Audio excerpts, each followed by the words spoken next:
See, we got a ball fade, so let's jump into it. So I start off with my ball in line, the first guideline. I just want to let y'all know when you watch this video, understand that I'm using feel when I'm cutting hair. It's not about me just setting guidelines or doing a certain type of, fading technique or steps. A lot of times I just use my feel, my instinct of what I know about hair cutting or what I've learned and what I've seen on the head or what I've been through with cutting. Yes, I use steps, but a lot of times I'm just using my feel. So first, I just set my clipper at halfway. It's a high ball fade, so you're not really worrying about how high you go as far as, putting that first guideline or that first fade out line.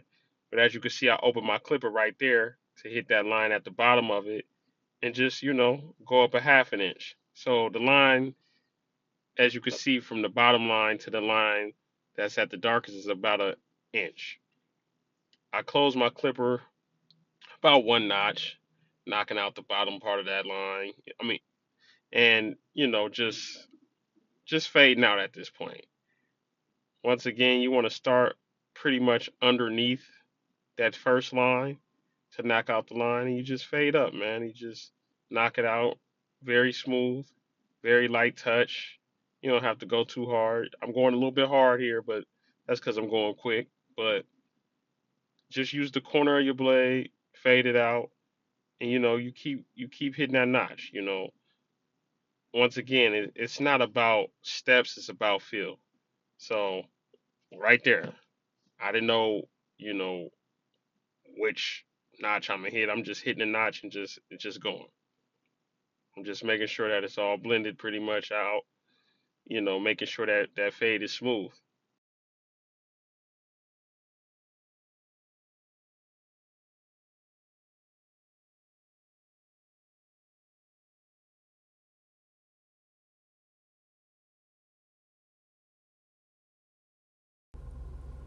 So at the top, of course, I knocked it all the way down. I cut the hair down. I just used the one guard all the way open on the clipper and went against the grain to blend it in to its light spots. But right there, I opened the clipper up, hitting that line, hitting the bottom of that line and going through, flicking through, using the corners. And now I got the clipper set at halfway and I'm just flicking through. Like I said, I do have steps, but after I use my steps and things like that, I just use my feel and what I see with my eyes.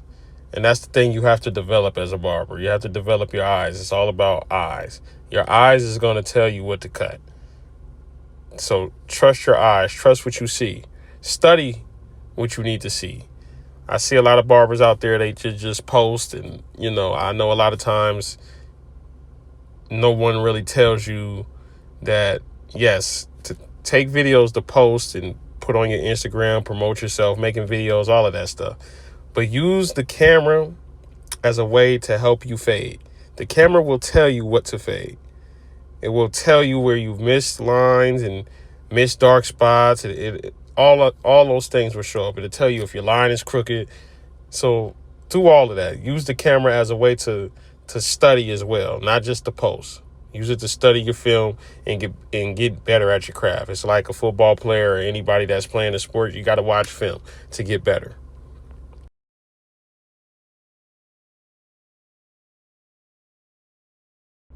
But as you saw, I just went no guard right there, and I just blended out that line. Once again, it's my feel, what I see, what my eyes see, and I just I blend that line out with no guard on there. Usually people will use a half. I don't. I just used the clipper. So that's a ball fade right there. That's a high ball fade, your classic ball fade. And once again, use your feel. Study film. Pay attention to what you're cutting, watch videos of others and take techniques and little things from them and listen to actually what these barbers are teaching you, not just what they're showing you, what they're teaching you and what they're saying. Get valuable information out of every video you watch. And once again, study your film, study your client's head, and just keep getting better. And there you go. classic ball fade.